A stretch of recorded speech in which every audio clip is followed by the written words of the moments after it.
Have you ever been in a position where someone has offered to help you with your decluttering project? Sometimes it's the best thing in the world, but often it leaves you feeling out of control and bereft. In today's podcast, we're going to talk about why.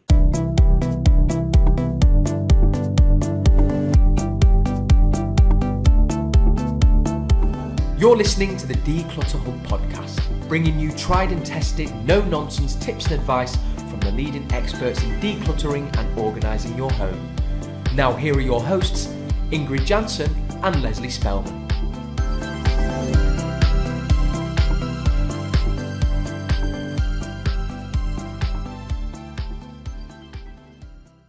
Hello and welcome, listeners. I'm Ingrid.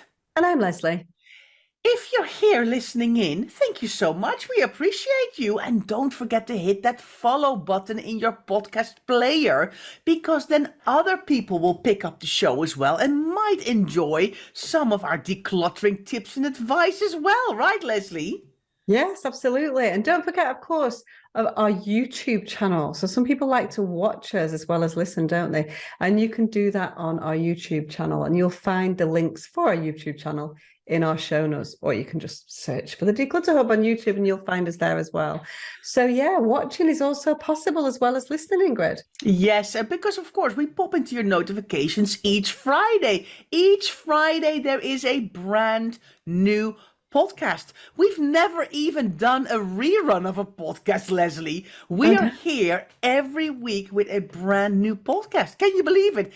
Episode 226. So if you're thinking, oh, I would like to find out more about the things Ingrid and Leslie are going to mention, go to declutterhub.com/226. You can find all the details. Yes. Now, today's a very serious podcast, isn't it, Ingrid, actually? Because we have a little bit of we have history with this kind of stuff, don't we? Because I know, I'm sure most of you know, but we've both been professional organisers where we work one-to-one with clients, and we've done that for 12 years. And in our time as professional organisers, we have seen sometimes, most of the time, the damage that has been done by people coming in and helping other people. Now, it's fair to say that people who call us in are still struggling with their clutter, and there will be a whole load of people who had a clutter problem and no longer do because that person did an amazing job. So it's not always a negative thing, but sometimes it is. Sometimes it's something where you felt completely out of control. You didn't know what was going on. You thought that your stuff wasn't being valued properly and not looked after, and stuff was going into bin bags left, right, and centre, and you didn't know what was going on. And we want to talk a little bit about that. Now, it's interesting because this is going to be relevant to you if you are the person who's been on the receiving end of help. So somebody has come in and helped you in the past. And there will also be people listening to this podcast who have got someone in their family, someone in their friends that they'd love to help. And so it will give you, either way, wherever you are, it will give you some practical hints and tips about the kinds of things that you need to think about when you're offering help or when you are offered help. You know, the thing is, Leslie, when people help other people or when you accept help, it's all really well-meaning, isn't it? It's yes, like with absolutely. it's with the best intentions, but there's sometimes a lack of communication, a lack of trust a little bit, a lack of, oh, well, we'll see how it goes. And then there's not been really put any boundaries up. And then things can kind of go wrong, can't they? And they can escalate. And in the worst case scenario, you'd lose a friend or a family member over these kind of things, because it can really go wrong. So we thought we really need to talk about that. You know, indeed, if you need help, but also if you want to give help to somebody, what are the things to take into consideration? Yeah, I mean, it's easy for us to say, to sit here as professional organisers who we can provide all of the things that we're going to talk about today, all of the things that might go wrong. We can make sure that those kind of things don't go wrong. But a professional having a professional organizer in your home is not possible for many, many people. And so we wanted to just give you those practical hints and tips. So first things first, we're going to talk about some of the emotions related to stuff and why having somebody else involved in the decluttering process might not be such a great thing. Ingrid. Yes, because of course, a lot of people who have a lot of stuff have a connection to that stuff. And we always bang on about it's not about the stuff, it's about the emotions. But for somebody who offers their help, it's like, well, let's just get rid of the stuff. My friend has asked me for help. I'm going to help. And I'm going to help by getting a bin bag and throwing stuff in the bin that I think are rubbish. But what they completely forget to ask is you, the one who owns the stuff, how do you feel about it? Because they think the practical help is in the I'm going to put something in a bin bag instead of the wow, let me get an understanding of why this person is holding on to this. There's a couple of things that I want to talk about. So when you decide that you want to help somebody, or or even this can also be that person has asked for help as well. So it's not always just that you know, kind of force yourself on somebody. It's also that somebody else has asked for that help as well. So, you know, but sometimes it still goes wrong, even if the person's asked for help. You know, even as professionals, people come all the time and ask us for help, but somehow they don't really want it and it doesn't go as well as it might do. And so I think that the big problem really is that if you're going into help, quite often you have your own goal in mind, and your goal, and this is all, we're saying this because I'm sure if you've been at the receiving end, you're like, oh, Leslie, I'm going to be really mean. I was just trying my best. Absolutely. But if you think about it, your goal is going to be different to that person's. And so you might say, you know what, I really, really need to go and help my Auntie Mary or whatever. And I'm going to go in and I've got next Saturday free and I've got the following Saturday free. So I've got those 2 days. And we need to get this job done. The house is cluttered as anything. It's going to take a while. So we need to crack on and get moving through this to get the job done. Because the thing about you as an individual, people as individuals, you don't have tons and tons of time to spend on these things. Your time is precious and you have to go through this stuff at a rate that perhaps the person is not ready for. So we want to talk about timings in the first instance in terms of it's really important that when you work with somebody that you try and understand how long you feel or they feel that they would be able to emotionally go through this process with you. Now, when we're working as professional organisers, we never work more than, I'm going to say 4 to 5 hours max. I mean, sometimes we do if we're doing house moves and things and we have no choice. But generally, if we know that it's going to be an emotional journey, we have shortish sessions because we know that it can become emotionally draining and exhausting. It's exhausting making decision after decision after decision, particularly if we're, you know, pulling you effectively out of your comfort zone and asking you to make decisions that you're not really that comfortable with or you've not made for a while. And so it's really important if you're going to help somebody that you don't go, I've got to do it this weekend and I've got like Saturday and Sunday and we're going to do 8-9 hours at a stretch, because that's not going to work. It needs to be broken down into a session that is going to work for the person that you're helping. Yeah, I think a lot of people underestimate how tiring decluttering and organizing is. I mean, Leslie, we've done it for over a decade. We've each have thousands of jobs under our belt. We know we even get tired sometimes after 5 hours, and it's been, you know, a big job, and there's a lot of things that need to happen. It's really tiring, but people just think, oh, it's just a bit of clutter, let's tidy it away. But when you're in the throes of it and in the middle of it, and you start to realize, wow, this is a lot more work than I thought it's going to be. The decision making is a lot slower. Something that I would throw away easily, this person is struggling with. And then it gets really like, it can get under your skin and it drains your energy. So you have to really take that into consideration when you're helping somebody. But also, from if you get help from somebody else, understand that this person might get frustrated because you might not be quick at all while they think, well, it's an easy thing. It's a plastic container. It's broken. It can go. And you might go, yeah, but because you haven't been decluttering anything for a long time. So it might be really difficult for you. Yeah, so I think timescales are really important to kind of make it manageable and, you know, for it to be calm. That's the main thing that we try and do if we can as professional organisers. And even as professionals, sometimes, you know, time is money and we have to go through things faster than perhaps we would like. And so, you know, it's not even easy for us to make those choices, is it, Ingrid? But I think one of the other things that I want to talk about that we talk all about for yourself. So when we're talking about you decluttering your own house, we always talk about goals, don't we? Goal setting. What's your goal going to be? And sometimes when people come in and help you, there's a mismatch between your goals and their goals. So their goals is, I want to help my Auntie Mary to clear the clutter from her house so that she can live a more fulfilled life, a simpler life, a safer life, whatever those things are. And Auntie Mary's goals might be, I just want to chip away at this a little bit and see how I get on. And, you know, my nieces are offered to help me and I want to see whether or not this is going to work, but I want to take it at my own pace in my own time. And so goals are quite often very, very different. And that's where worlds collide. And that's where resentment and upset happens quite often, isn't it, Ingrid? Yeah, I think, a lot of times it's not clear what the big picture goals are, but also what can we expect short term, middle term, long term? How long is somebody prepared to help? How long does the person themselves think it will take? You know, we always say break it down, keep it small, because if you say, okay, I would help with my dumping ground, with my spare bedroom, the help might go, right, let's do this. And you might go, oh, actually, I've completely underestimated this, and this is a far too bigger goal, while the other person is still in a firm mindset after 3 hours. We need to do this. We need to crack on. While in the process, you might think to yourself, actually, this chunk is far too big. I've chewed off a bit that I can't. How do you say that, Leslie? Bitten off more than I can chew. More than I can chew. And then during the decluttering and the helping, there becomes a mismatch. While in the beginning, maybe the goals were very clear. It's all about that communication. We're going to talk a little bit more about that later. I want to talk a little bit about what has happened before. Now, quite often when people are helping somebody else to declutter, it's often a family member, isn't it, Ingrid?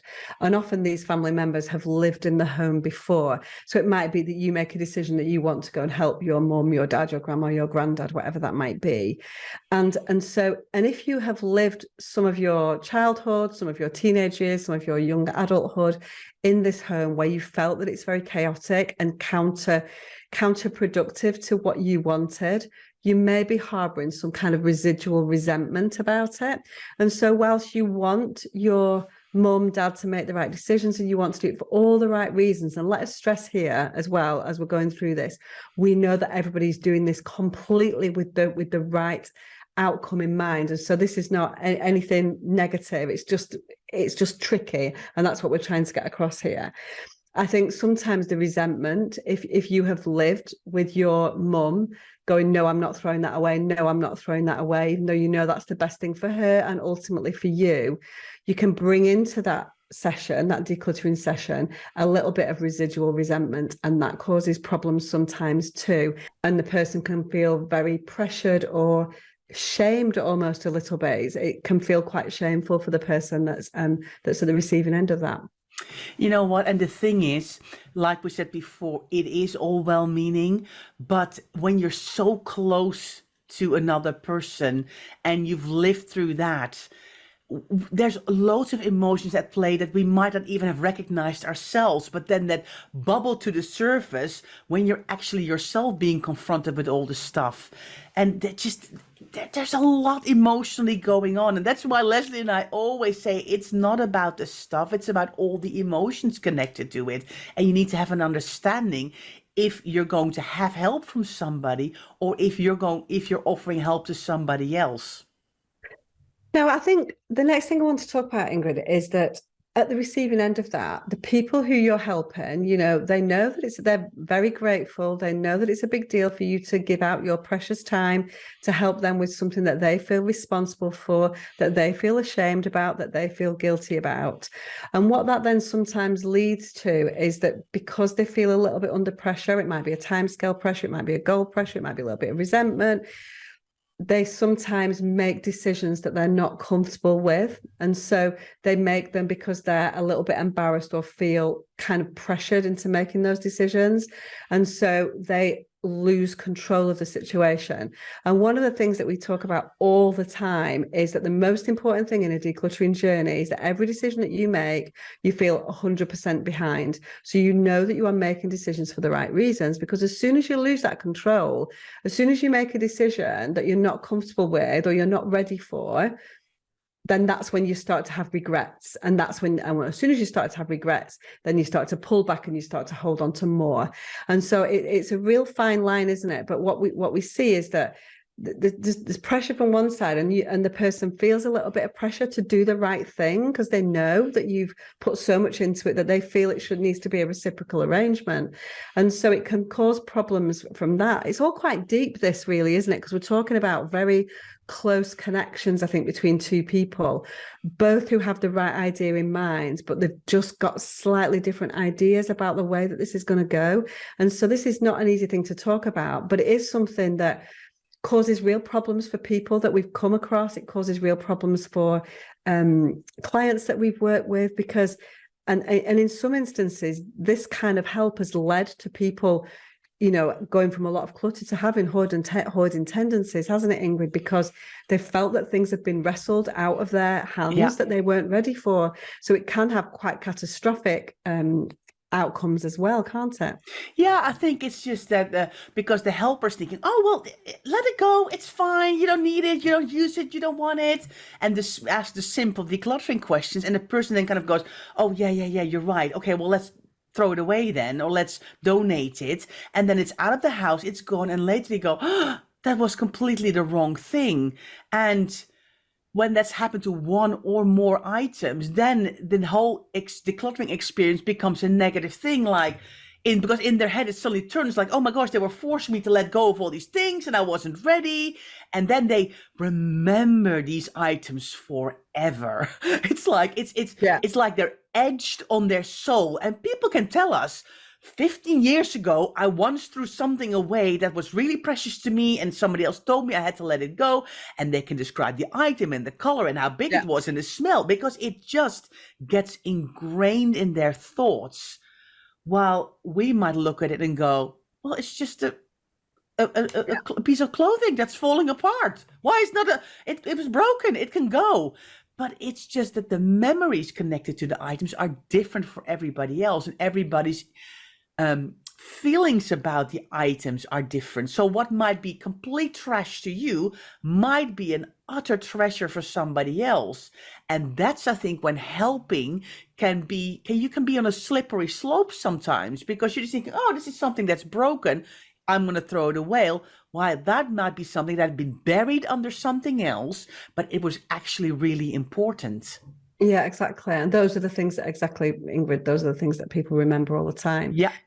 So the last thing that I really wanted to talk about, Ingrid, when we were talking about emotional connection to stuff and the difficulty sometimes within these relationships, and to be fair, this is probably something that the two people know about each other, but mental health issues and disabilities come into play, and we need to be very mindful of those things as well. So if we think about us as professionals, we are very mindful of timescales of people's medication and how that impacts them. We're very mindful of things like fibromyalgia and ME and tiring, and what time of the day people work better.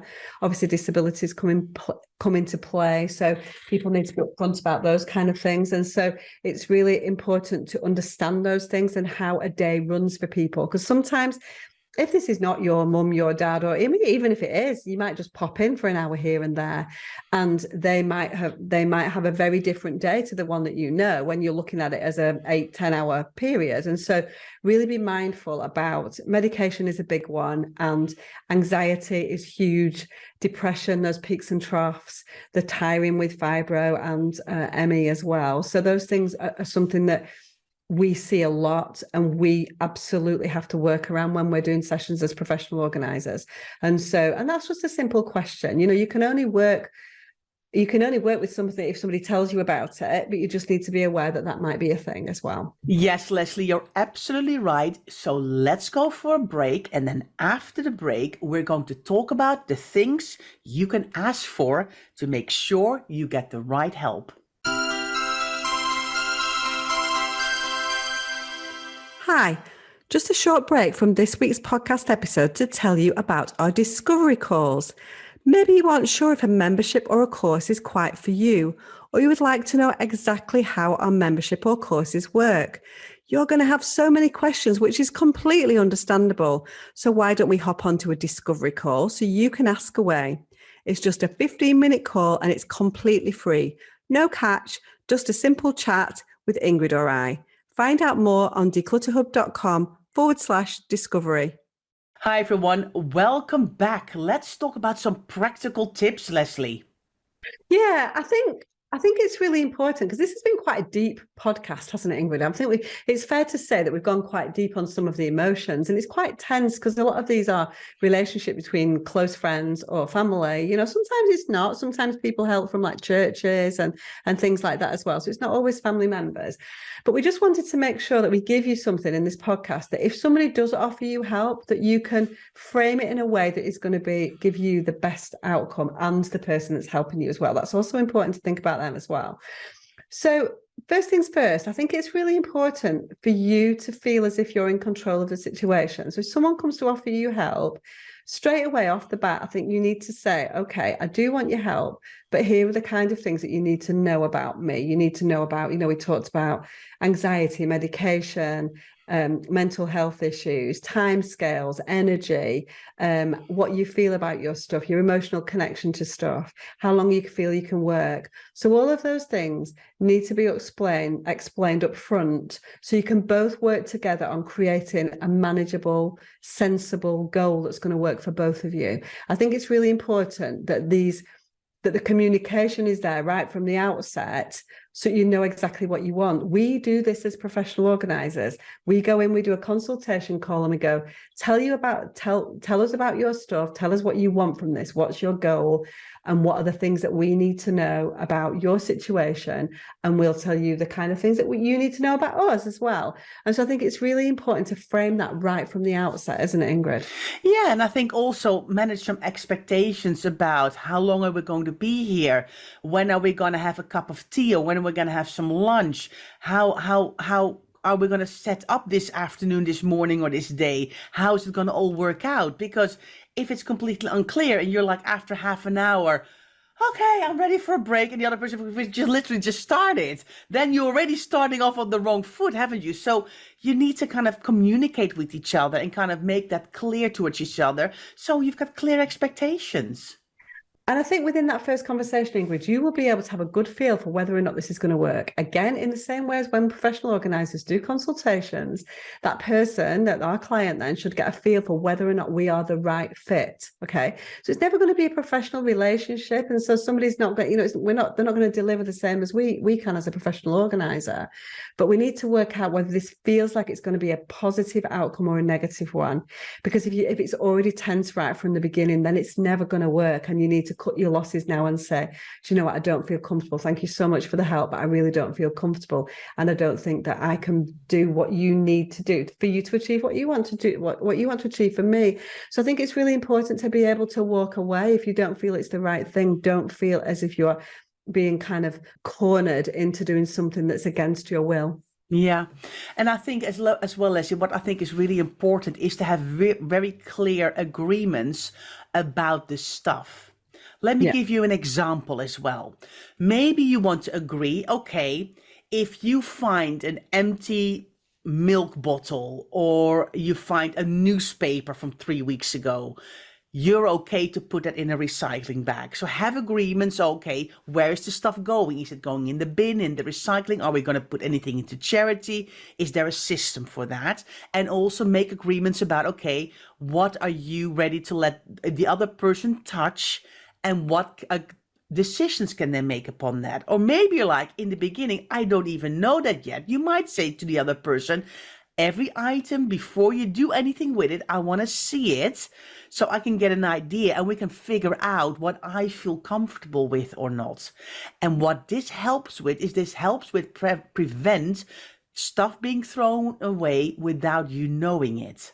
So I, for example, never throw anything away without my client seeing it, unless I've already worked with this client for a long time and I know, this is a newspaper 3 weeks old. They don't want to see this, but I help them more with the categorizing and the decluttering. But I show them everything so they can make the decisions, and then you can build upon that until you've got that trust and you've got that agreement and go, actually, no, you know what? if there's old magazines, or if there's socks with holes, or boxer shorts that are ripped, or, then I'm okay. You don't need to show that to me. That can go there. And then you can really feel like it's a collaboration. Yeah, definitely. I think when it comes to high volume, I think what you're talking about, Ingrid, is like high volume items. Yeah. And so, if people have got quite cluttered houses, there's often a category of things that people have got a lot of that they've struggled to let go of in the past, like newspapers and magazines is an obvious one, isn't it, Ingrid? Yeah. And so it's about making a blanket decision about those and saying, do you know what? I'm feeling brave, and I'm only going to keep newspapers and magazines from a year, for example. So if you find anything from a year before, you have my agreement to let it go. And it might be, if you've got someone that's very resistant, that they are the only person who can put stuff into a bin bag. That might be a decision that you make. Now, we, as professional organisers, some professional organisers work in that way. Ingrid and I probably wouldn't. We're more about letting the person see, because we will work a little bit more speedily, and we have to keep that kind of momentum going a little bit, because it can be difficult. And there's something quite empowering as well about letting somebody else put the things in the bag. So there's something about somebody else sort of standing over you that kind of, it's not forces you into making a decision, but it empowers you to make that decision more readily than you would if you were working on your own. So I think it's about making those blanket decisions, isn't it? And about agreeing what's going to be put into a bin bag or donated or whatever that might be, and how is that going to work? You can't have somebody going into the kitchen while you're working in the living room and decluttering and throwing everything away in your kitchen, because you have no control over that whatsoever. And so that's what we're sort of talking about, really, isn't it? Yeah. Or what I do as well a lot, Leslie, with newer clients is I make, if we're working together on something, I say, because I'm normally much faster than the client, I let the client have a look at things calmly, but I, in the meantime, create a pile of stuff that I think can go. Yeah. So, and I kind of fish out the things that I think are important. So then it's like, oh, this is like an empty envelope. This is terms and conditions. This is a little booklet. This is a receipt of 4 months ago of a pint of milk. So, and then it's easier for the client to go through it. So there's techniques you can do that can really help. Yeah, so in the actual decluttering process, I think that's a good basis on which to start. But ultimately, the most important thing is that you need to implicitly trust the person that you're working with to do the right thing for you. That's the most important thing. It's your process, it's your home, it's your stuff, and it's you that needs to make the decision on that. And so whether someone likes it or doesn't like it, that's what needs to happen. Now, sometimes it's more complicated when we've got safety issues at play, or we've got people that can't come back from hospital because they can't get into their homes and things like that. So sometimes it's tricky, and other decisions that are not ideal need to be made. But in general, what we want to be looking for with any kind of partner that's going to help them is the fact that after these initial conversations that we've talked about, that you feel that you can trust them. Now, when we're professional organisers and we go in, we've not got 100% trust from right from the beginning.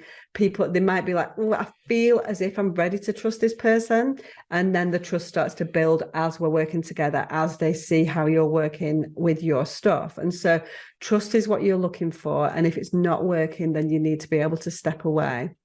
Now, we've talked a lot about professional organisers today. Obviously, it's not something that everybody can do because it's quite an expensive service. It's well worth it in our opinion, but it's not a cheap service. It's something that you need to invest in to get the right outcome for your home. But don't ever feel that a professional organiser is going to come and do.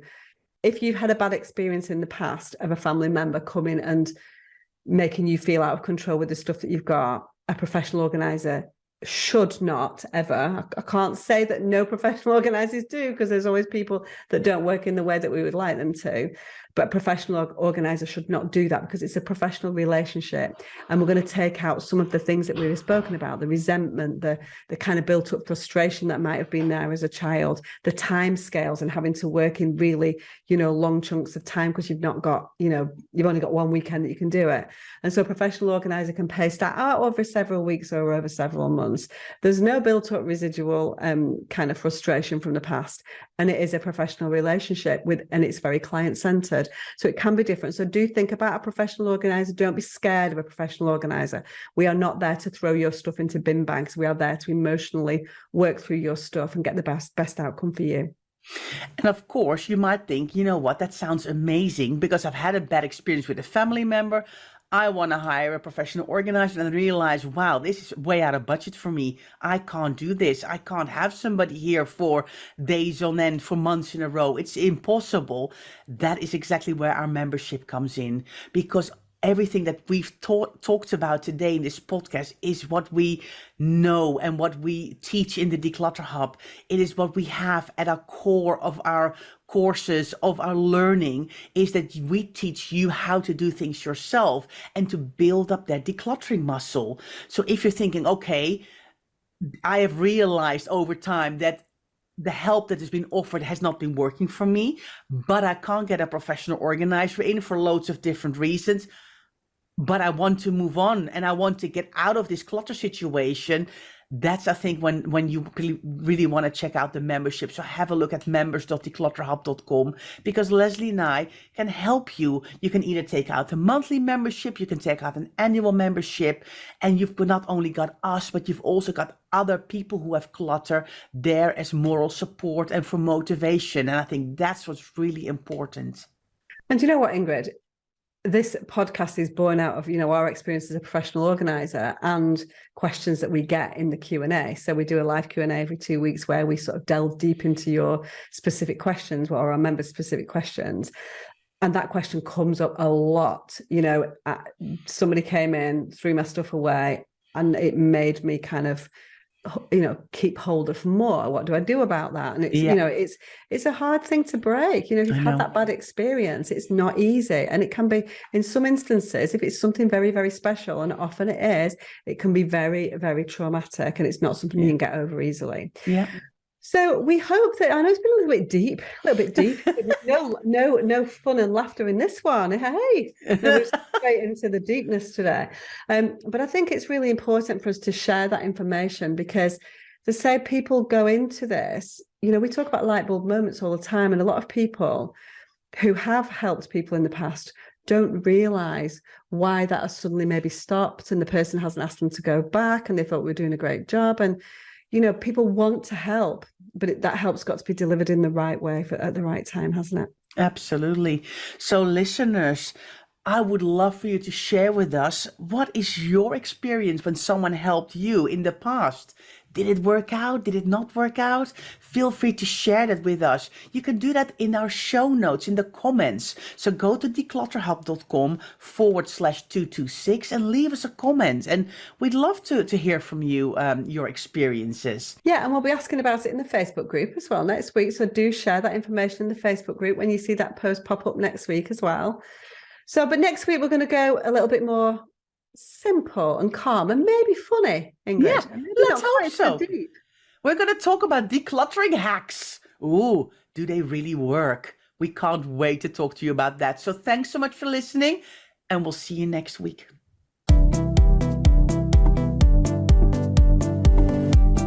Thanks so much for listening to the Declutter Hub podcast. Don't forget to subscribe to us in your podcast player so you don't miss an episode, and we'll see you next week.